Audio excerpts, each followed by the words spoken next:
Alhamdulillahi Rabbil Alamin. Wassalatu wassalamu ala nabiyyina Muhammadin wa ala alihi wa ashabihi ajma'in, amma ba'd. Hadirin hadirat rahimakumullah, puji dan syukur kita panjatkan kepada Allah Subhanahu wa taala. Alhamdulillah, Allah telah memberikan kepada kita kesehatan, keimanan, taufik dan hidayahnya. Alhamdulillah saat ini kita bisa melaksanakan salat maghrib berjamaah. Kemudian kita saling menasihati dalam kebajikan dan kesabaran. Masyarakat muslimin, azakumullah.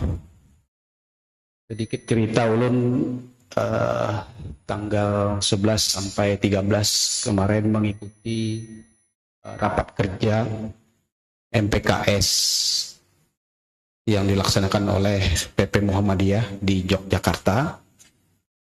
Sekarang Muhammadiyah itu punya SM Tower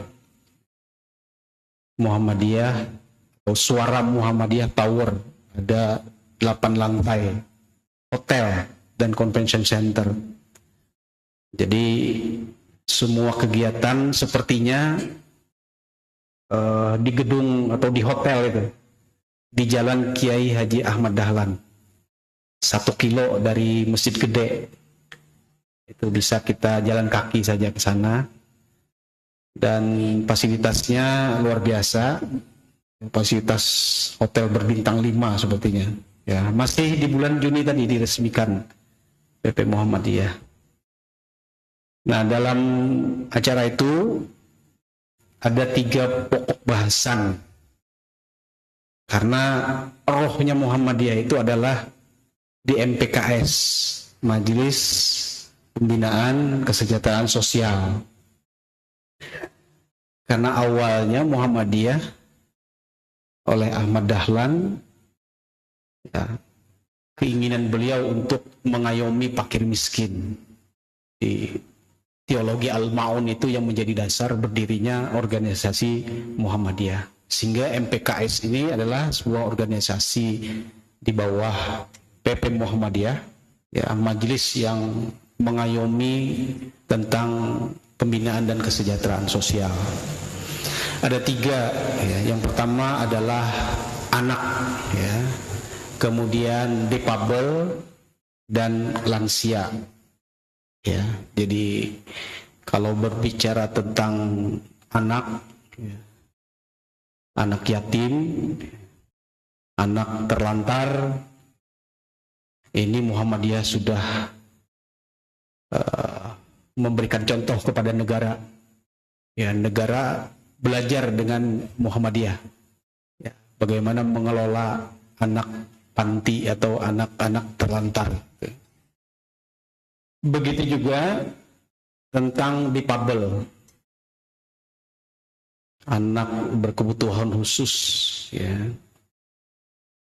Dan ini diterangkan tentang bagaimana Al-Quran itu tidak pernah berbicara tentang kekurangan manusia secara fisik. Ya. Jadi mohon maaf kalau ada di antara kita atau keluarga kita itu yang diberikan kekurangan oleh Allah,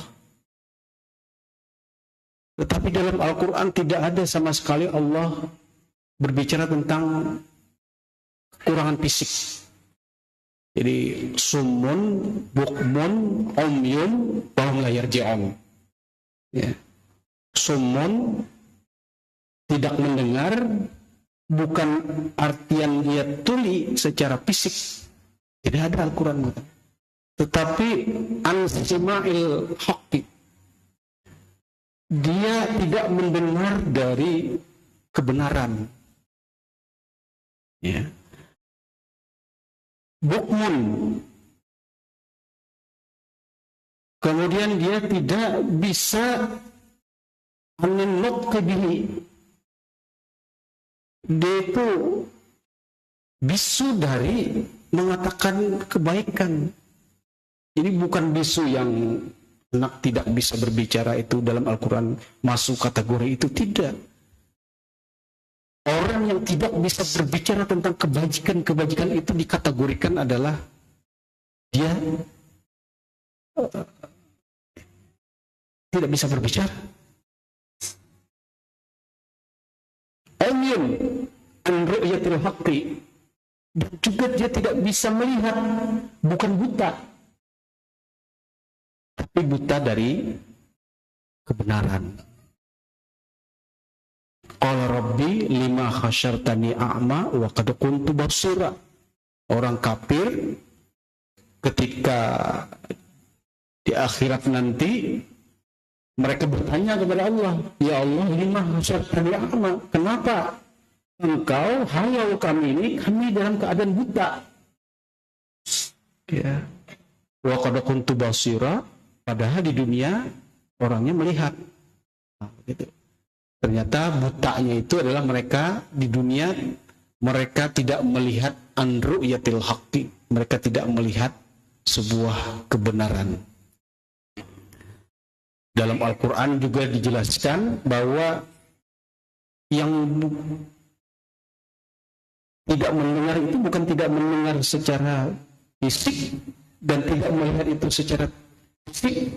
Walaqad dzara'na li jahannama katsiran minal jinni wal ins lahum qulubun la ya'qiluna biha wa lahum qulubun la yafqahuna biha.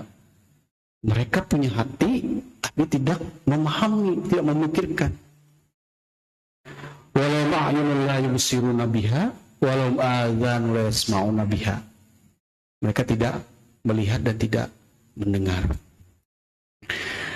Bapak Ibu sekalian yang berbahagia, bahwa pembicaraan tentang difabel ini juga menjadi konsentrasi di Muhammadiyah.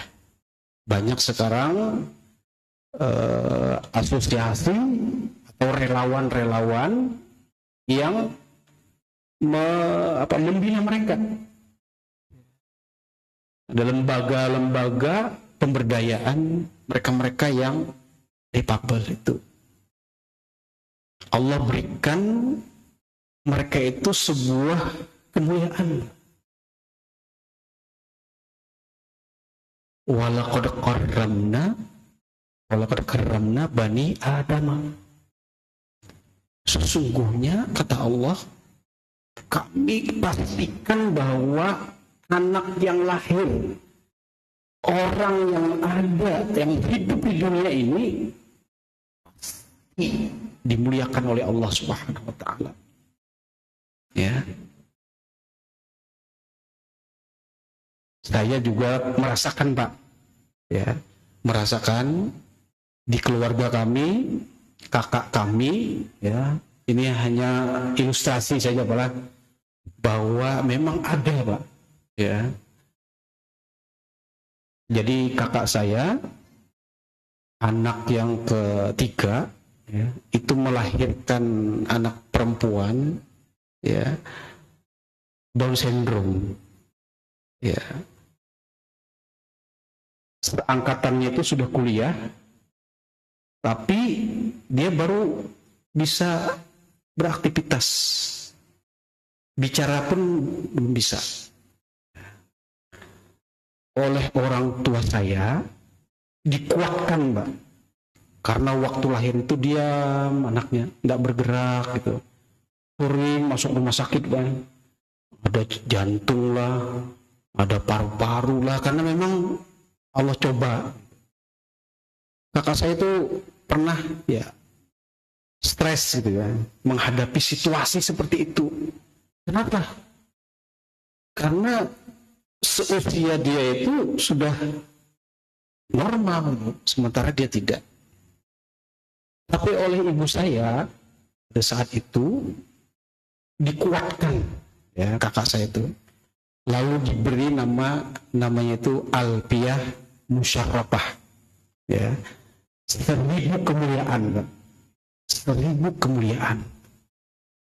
Kenapa? Karena Allah sudah menjamin bahwa setiap makhluk yang lahir ke dunia ini pasti akan Allah muliakan. Bukan saja anaknya, tapi juga keluarga, orang tua, saudara yang mau menerima anak itu. Ya. Allah akan muliakan itu. Ya. Baru-baru ini kita ada menyaksikan seorang penyanyi yang mohon maaf ada keterbatasan, tapi suaranya diakui oleh dunia. Walaqad karramna bani Adam. Allah muliakan melalui suaranya sehingga orang yang tidak bisa, ya tidak ada keterbatasan itu punya suara yang luar biasa, menyanyi bahkan mengajinya luar biasa. Ya, jadi Allah Subhanahu wa Ta'ala tidak berbicara tentang fisik dalam Al-Quran itu, tapi Allah berbicara kalau ada orang buta, itu buta dengan kebaikan. Tidak bisa mendengar tuli itu tuli dari kebaikan. Tidak bisa bercakap-cakap, itu bercakap-cakap tentang kebaikan. Apa yang terjadi, Pak? Ternyata kami merasakan dengan lahirnya anak itu, kakak saya itu diberikan kemudahan berbagai macam, Pak. Pekerjaan, rezeki, dan akhirnya bisa membantu keluarga-keluarga yang lain tuh. Ini mungkin rahasia Allah, ya. Rahasia Allah menitipkan anak yang punya keterbatasan, tapi dia punya kemuliaan karomah dari Allah Subhanahu. Bayangkan Bapak Ibu sekalian, ada orang yang hafal 30 juz, ya. Kita nang matanya rak ini, pendengaran, dia hanya meraba-raba aja huruf itu. Dia bisa hafal 30 juz, Pak. Dilombakan lagi menghafal Al-Quran itu. Tidak gampang menghafal Al-Quran itu. Banyak ayat-ayat yang sama. Membedakannya bagaimana? Hanya orang-orang yang cerdas saja, Pak. Orang hafal Al-Quran itu orang yang punya kecerdasan yang luar biasa. Sehingga kami di Universitas Muhammadiyah itu, kalau ada yang anak kita hafal Al-Quran itu, silahkan pilih. Silahkan pilih fakultas apa yang dia mau. Dibiayai, SPP-nya digratiskan, Pak. Hafal 30 juz Al-Quran itu. Kenapa? Karena ini orang mulia. Ya, orang yang mulia. Dan mulia lagi mereka-mereka yang tidak bisa melihat, tapi menghafal Al-Quran, Allah berikan sebuah hidayah. Kan Al-Quran ini kalamullah. Ketika Al-Quran itu dibaca, kemudian Allah berikan hidayah kepada seseorang untuk menghafalnya. 1 juz sehari diulang-ulang, hafal halaman ini baris sekian pojok kanan, hafal sampai ke halaman-halamannya, sampai pojok-pojoknya, Mbak. Otaknya ini menyimpan file itu. Ketika orang tanya, ya Bani Israil azkuru ni'mati allati an'amtu alaikum, apa semuanya? Wa inni faddaltukum alal alamin. Ada lagi ayatnya, ya Bani Israil azkuru ni'mati allati an'amtu alaikum, ya, ada wa ufu bi'ahdi ufi bi'ahdikum, ya. Sama ayatnya tapi beda. Itu menghafal itu ada kode-kode tertentu. Mulai ayat 1 sampai ayat 100 itu kode mukanya itu sudah hafal, ya. Di luar otak. Sudah kalau ditanya orang, ini sambung ayat ini, oh langsung sambung ayat ini, ya. Akhir juz ini semua hafal. Karena Al-Quran itu hidayah, maka ketika Allah memberikan hidayah kepada hati orang, mudah sekali untuk menghafal Al-Quran. Mudah sekali untuk menghafal Al-Quran. Bapak-Ibu sekalian yang berbahagia, ini berkenaan dengan difabel. Kemudian juga Allah berbicara tentang, jadi semuanya itu dasarnya bahwa Allah memuliakan ya, semua makhluk yang ada di muka bumi ini, termasuk manusia. Nah, yang ketiga adalah lansia. Nah, lansia ini ada banyak ini versinya. Ya, ada 60 sampai 80 ke atas, itu dikategorikan lansia gitu. Yang berumur lah. Yang berumur. Ada juga yang berumur tapi masih aja kayak anak muda juga. Tapi yang berumur. Dalam Al-Quran Allah berbicara tentang bagaimana lansia itu. Yang pertama adalah al-kibar. Allah menyebutkan dalam Al-Quran, dalam surah Al-Isra, disebutkan wa qadha rabbuka illa ijah, telah mewajibkan kepada kita alla ta'budu illallah. Seringkali ayat yang berbicara tentang orang tua sebelumnya pas ada dipastikan, banyak sekali ayat Al-Quran menyembah Allah. Posisi orang tua, al-kibar, orang tua ini luar biasa disebutkan dalam Al-Quran itu setelah kita menyembah Allah. Ya. Setelah kita menyembah Allah. Dalam surah An-Naml juga disebutkan Nabi Sulaiman ketika mendengar semut, lalu Nabi Sulaiman fatabassama dhahikan min qawliha wa qala rabbi auzi'ni an ashkura ni'mataka allati an'amta alayya. Bersyukur setelah itu kepada kedua orang tua. Di Jerman itu sekarang Mbak ada klinik ya. Ini dari tahun ke tahun itu klinik ini meningkat Mbak, didatangi oleh lansia-lansia, orang-orang yang sudah berputus asa, hidupnya ini sudah kada bisa lagi. Klinik ini melayani lansia, bahkan ada juga anak-anak muda yang sudah tidak bisa lagi bertahan hidup untuk dimatikan. Datang ke klinik, diobati, dikasih obat, ditidurkan dengan tidur yang nyaman, tapi meninggal. Ada yang mengatakan itu wisata religi, coba menyebelah. Itu semakin hari semakin meningkat di Jerman itu. Orang datang ke klinik itu minta dimatikan. Ada yang secara medik, dokter menyarankan supaya disuntik dengan suntik kematian, diberi obat, kemudian tertidur, setelah itu meninggal. Ada yang patah hati, ada yang dikejar oleh pinjaman online. Nah ini itu ya tidak ada lagi harapan hidup karena penyakit yang diponis oleh dokter, maka datang ke sana. Ini sudah banyak di negara-negara seperti Belanda, Jerman itu membuka klinik wisata religi tadi Pak. Nah, kalau kita wisata religi itu mana-mana kan, masjid-masjid gitu. Nah, ini fenomena baru itu lansia. Di masyarakat kita ada juga orang yang menelantarkan lansia. Ya, bahkan ada yang anak-anaknya itu melawan orang tua, bahkan di Bogor baru-baru ini membunuh ibunya. Nah, bagaimana Islam memandang itu?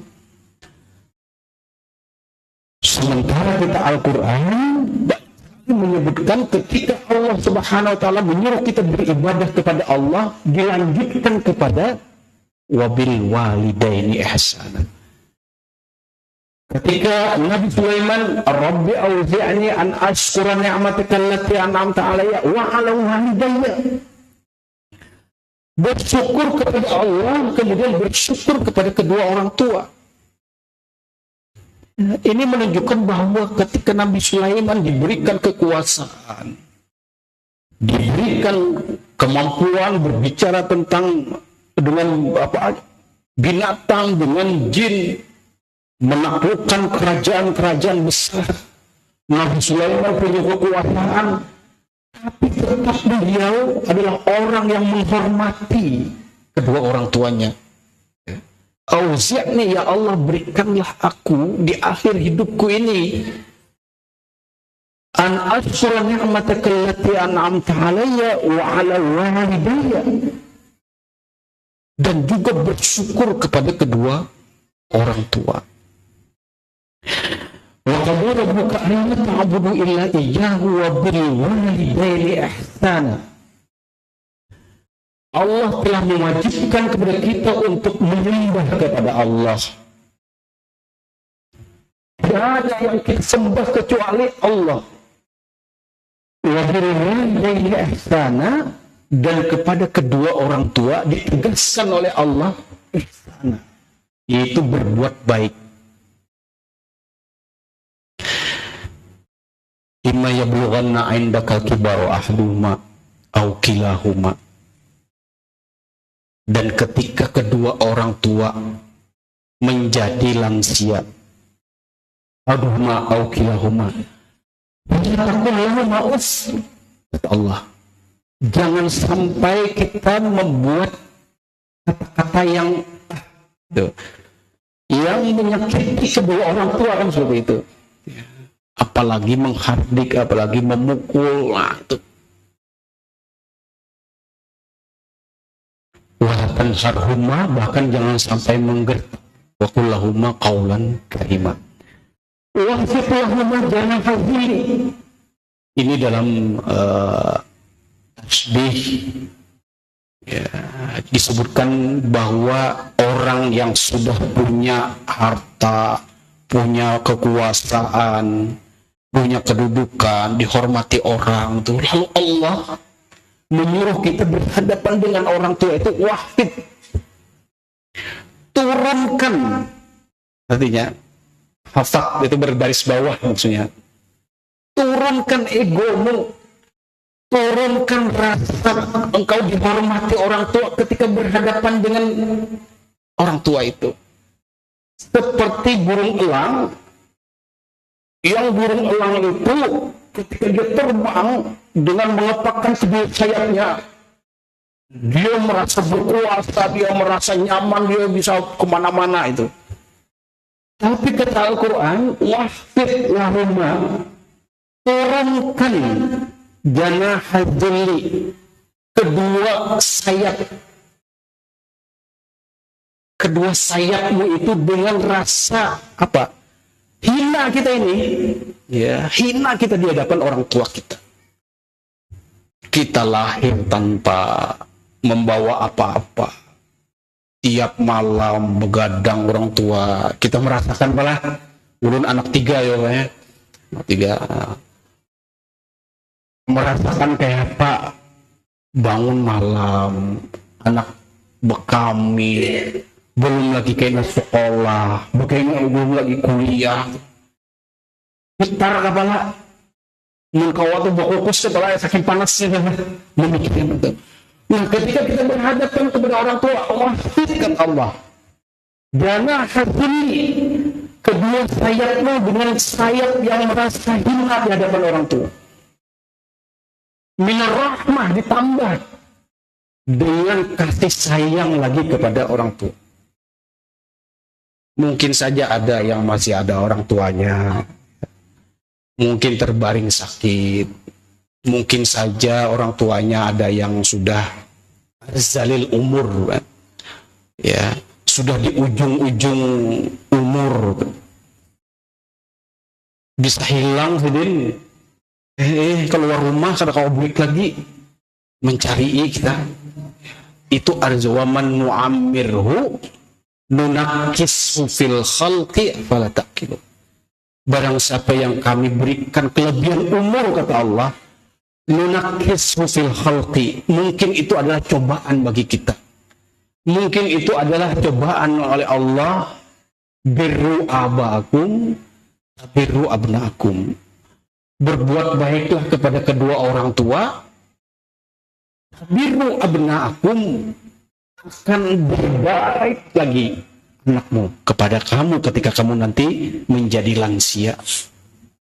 Banyak orang tua yang ditelantarkan, banyak anak yang menghardik orang tuanya, tapi hidupnya kayak apa, Pak? Mungkin aja hidupnya bisa dibalaskan oleh Allah. Ya, mungkin saja hidupnya tidak berkah. Kenapa? Karena ada orang tua yang dihardiknya.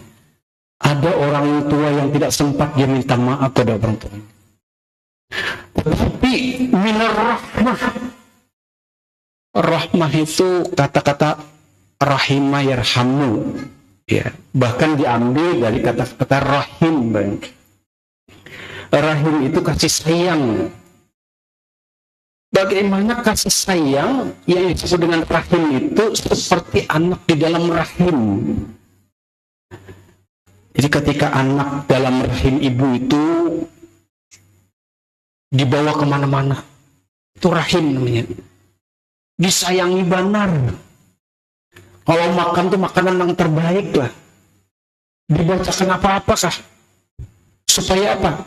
Si rahim tadi itu, anak dalam kandungan itu menjadi anak yang soleh, anak yang baik. Wafid lahumma, turunkan perasaan egomu tadi di hadapan kedua orang tua tadi, minadulli, merasa hina. Kemudian kita berikan kasih sayang yang luar biasa kepada mereka. Nah, ini berbalik dengan orang-orang yang ada di dunia barat, di negeri-negeri barat sana. Kalau bisa orang tuanya dicariakan tempat supaya diharagu. Tapi ada juga yang mereka tidak. Di Jepang itu, Pak, kita mahasiswa kita itu sudah hampir 10 ada, Pak. Mahasiswa UMB itu sekarang kerjasama di Kaikokai, ya, perawat-perawat yang memelihara para lansia, Pak. Jadi orang Jepang itu suka dengan orang-orang Indonesia ini yang hormat dengan kedua orang tua. Maka orang Jepang itu suka mencari relawan-relawan yang gajinya itu 27 juta sebulan merawat lansia. Jadi kita sekarang itu ini ada 25, Pak, belajar tradisi bahasa Jepang di UMB untuk dikirim ke Jepang sebagai tenaga kesehatan yang merawat lansia. Gajinya lumayan, itu 27 juta loh. Bah, sebuah kendaraan itu sebulan itu hanya memelihara orang tua tadi, itu fasilitasnya luar biasa diberikan oleh mereka. Saking orang Jepang itu mereka menghormati, ya, orang tua. Walaupun ada keterbatasan mereka memelihara, tapi mereka juga berupaya untuk merawat mereka. Sehingga orang Jepang itu umurnya ada 80, ada 90, itu karena apa? Karena tadi anaknya juga mereka walaupun bukan muslim, tapi mereka perhatiannya kepada kedua orang tua itu luar biasa. Lalu bukan saja kita merasa hina, kemudian kita memberikan kasih sayang yang luar biasa kepada orang tua, setiap saat kita berdoa kepada Allah. Rabbirhamhuma kama rabbayani shaghira. Ya Allah, berikanlah kepada mereka rahmat. Ya, sebagaimana pengertian rahmat itu, ibbaluhu wa ikramuhu. Rahmat Allah itu adalah kelebihan Allah dan karunia Allah. Allah memuliakan kepada kita, ya. Kemudian Allah memberikan kasih sayang kepada kita. Begitu juga kita kepada kedua orang tua yang sudah berumur, yang sudah lansia. Apalagi Allah takdirkan mereka itu diberikan umur yang panjang, tapi Allah juga menakis rusul halki. Pendengaran sudah mulai kan, tapi pendengaran kita turak-arakan yang ada speaker itu. Penglihatan, kenapa pian penglihatan? Aku katarak ya dioperasi. Kemudian lagi suara sudah tapi mendengar, kita pahami aja apa yang diucapkan, kita sadari bahwa kita ya, mungkin saja kita datang aja sudah Baelang aja mungkin sudah menjadikan rahmat bagi dia, kasih sayang. Mungkin lagi sakit, kita datang berduduk saja, ya mau makan sidin, padahal sebelumnya kalau makan imbah kita datang berduduk sidin, ya imbah berduduk makan pulang, ayo sama-sama kita makan. Kenapa sih? Orang tua tadi dengan anaknya ada rahim tadi, merasa dia tidak ada tidak ada kaitan atau tidak ada perbedaan sana antara anak dengan wa qur rabbilhamhuma kama rabbayani shaghira. Ya Allah, ampunilah, berikanlah kepada mereka rahmat kama rabbayani shaghira, sebagaimana juga mereka mendidik kami di waktu kecil. Sehingga doa yang paling menjadi favorit kita itu adalah Rabbighfirli wali walidayya warhamhuma kama rabbayani shaghira, begitu. Jadi jangan salah, baik.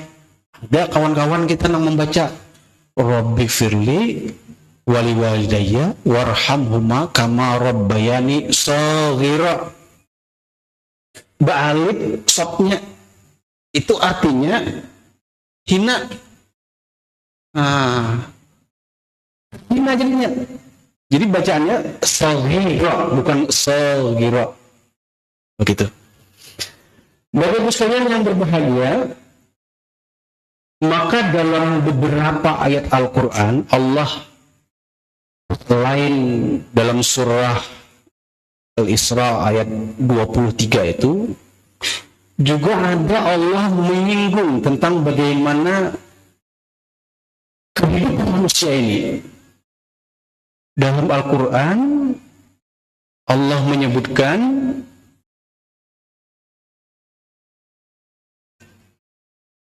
huwallazi khalaqakum min turab. Sesungguhnya Allah yang menciptakan manusia itu dari tanah.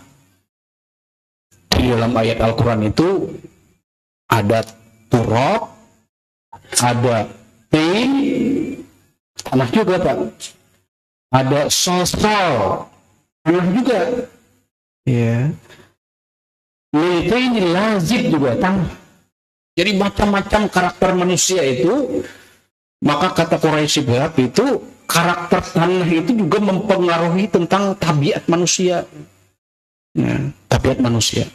Nah ini sebutkan wallazi khalaqakum min turabin tsumma min nutfatin tsumma min 'alaqatin tsumma yukhrijukum tifla.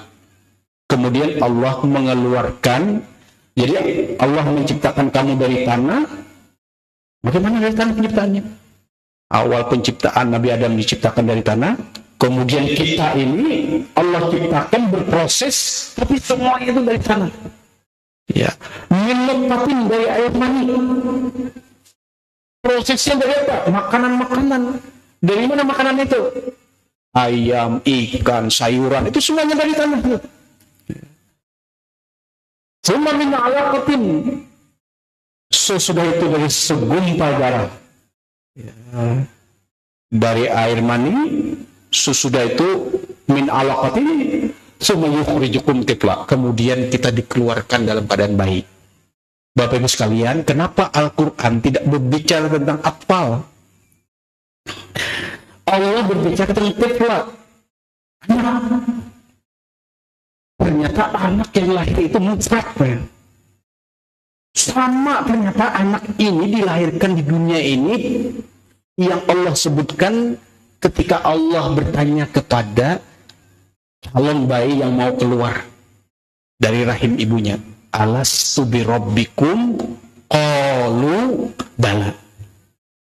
apakah aku ini, kata Allah, Tuhanmu yang telah menciptakanmu? Qalu bala.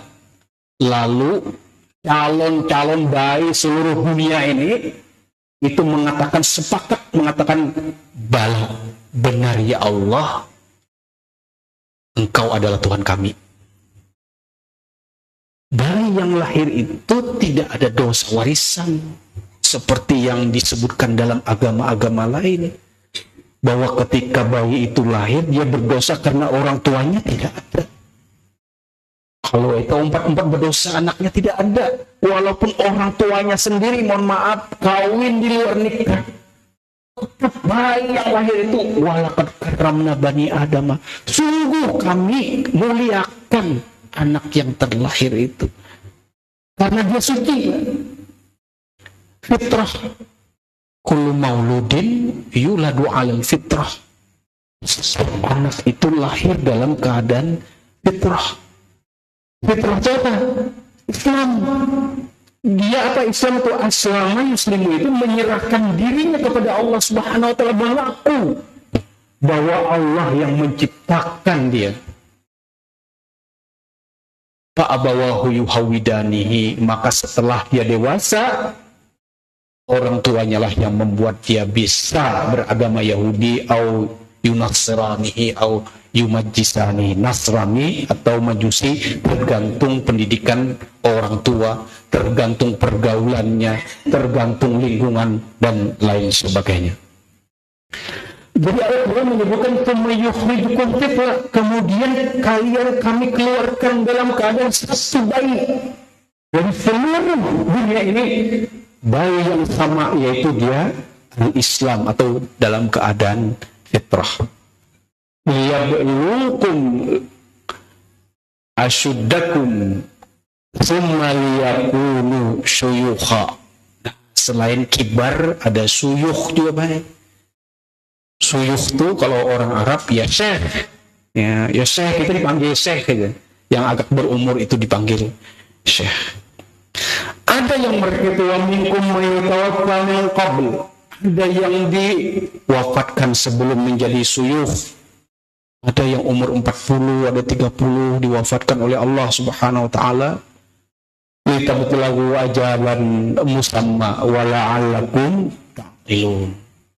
Jadi Bapak Ibu sekalian, ada ungkapan dalam Al-Quran itu, ada ajus juga. Seperti ketika Nabi Zakaria, qala abashartumuni ala ammasani al-kibar fabima tubashirun qala rabbi anna yakunu li waladu wa qad balaghani al-kibar wa mar'ati aqir. Ini orang tua, ajus. Tapi bagaimana Islam? Ternyata Islam, konsepnya Islam memuliakan semua orang yang ada di muka bumi ini. Baik anak yang lahir, baik difabel, baik lansia kan. Pada dasarnya Islam itu memuliakan mereka itu. Bapak Ibu sekalian yang berbahagia, mari kita berdoa kepada Allah Subhanahu wa taala sebagaimana doa Nabi Sulaiman tadi, yang sering kita baca, sering anak-anak kita hafal itu. Rabbi auzi'ni an ashkura ni'mataka allati an'amta alayya. Banyak nikmat yang sudah Allah berikan kepada kita, dan jangan lupa ya, juga kita bersyukur terhadap kedua orang tua kita yang masih hidup, orang tua kita yang masih meninggal, kita doakan kepada mereka. Ya, mungkin saja kita tidak sempat ya bertemu, tapi doa-doa itu tetap mengalir kepada waladun saleh ya da'ulah. An ashkura ni'mataka allati an'amta alayya wa 'ala walidayya wa an a'mala salihan. Maka ya Allah, berikanlah juga setelah orang tua mendidik kita, an a'mala salihan, orang tua akan mendapatkan amal saleh yang kita kerjakan berupa pahala yang selalu mengalir kepada kedua orang tua. Wan amala salihan tardah, tapi apa? Perbaikan-kebaikan yang diridhoi oleh Allah Subhanahu wa taala, kebaikan-kebaikan yang sesuai dengan perintah Allah dan sesuai dengan perintah Rasulullah sallallahu alaihi wasallam, tardah. Sia-sia kita beramal kebajikan ternyata tidak diridai oleh Allah Subhanahu wa taala. Wa amal salihan tardah wa adkhilni bi rahmatika fi ibadika sholihin, dan masukkanlah aku, kata Nabi Sulaiman, dalam hamba-hamba yang soleh, sebagaimana doa Nabi Ibrahim, wa alhiqni bis-sholihin, ya Allah berikanlah aku pergaulan, berikanlah aku berteman dengan orang-orang yang soleh. Semoga Allah Subhanahu wa taala selalu memberikan taufik, rahmat kepada kita semua, dan kita diberikan kesempatan untuk selalu berbakti kepada kedua orang tua kita. Demikian, mohon maaf kalau ada salah hilaf. Mohon ridha, wabillahi taufiq wal hidayah. Assalamualaikum warahmatullahi wabarakatuh.